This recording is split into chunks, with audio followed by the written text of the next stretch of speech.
Hey there, it's time for another update video.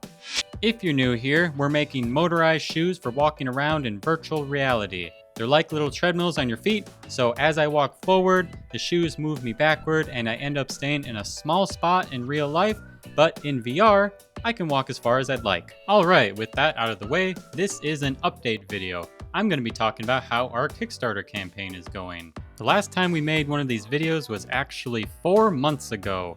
We've been really busy. If you want more frequent updates than these videos, check out our Kickstarter page. We've been posting updates there every month for our backers.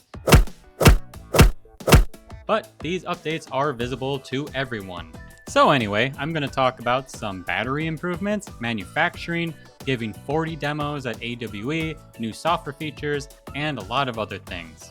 If you want to learn more after this video, be sure to check out our website, freeaim.com, or our Kickstarter page.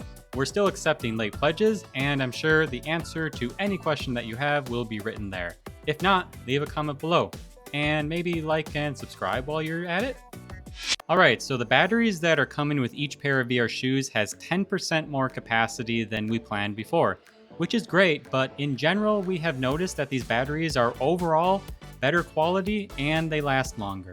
In fact, last month at AWE, we only had to swap the batteries once each day. We were giving demos most of the time. I'll probably make some videos in the future where I emphasize the battery life more, so be on the lookout for those. And since I mentioned AWE, yes, we had a booth there last month. It was a good time and we got great feedback. In fact, we used some of the feedback to make some software improvements that I will talk about later in the video. Here is some of the things that people typed out in our post-demo survey. While there, we really got a chance to beat up the shoes a bit. We gave over 40 demos, just one pair of VR shoes for the whole time. We had a few people that were much heavier than our recommended weight limit. One person was 250 pounds, another person was 278 pounds, and the shoes didn't seem to have any problems. We want to do more long-term testing with heavier users before we officially raise our weight limit, but we're happy with how robust they are.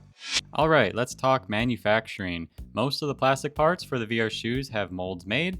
All the metal parts are already ready to go. The main motors and servo motors are ready to go.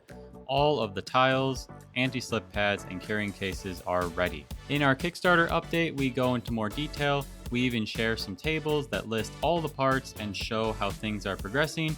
So if you want to really get more details, please check out our updates. So what's next?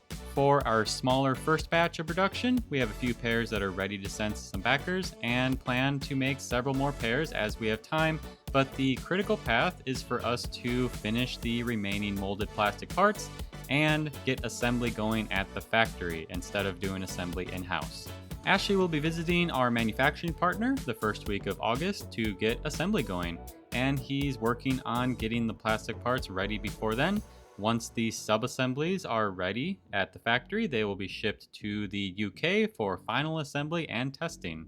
So I think you can tell everything is progressing. We don't have any blockers, but there have been delays and challenges. You're all likely aware of how many hardware manufacturers are finding it challenging right now, having to deal with delays and price increases. It's not just products that need a lot of RAM that are being affected. Material costs and shipping costs have gone up in general, and we will admit that the testing, validating, and producing of the injection molded parts and the molds themselves has taken much longer than we initially understood. Despite all that, we are making good progress. Hardware is being produced, pallets are being shipped, and we have managed to absorb a lot of the costs that are going up, and we are keeping our expenses under control. All of this leads me to giving a huge shout out to our backers who have been very patient. Many backers have told us that the delays are not a big deal because we are keeping them updated. As you can see, we have a ton of pictures that show what our backers' money is being spent on. We're working hard and doing our best to move everything along, and we'll keep you updated as we progress.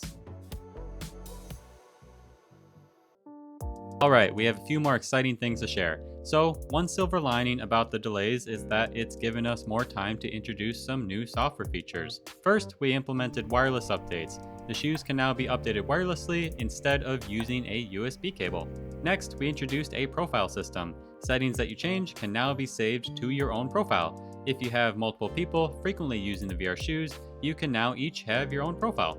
Next, we introduced a new way of controlling the VR shoes.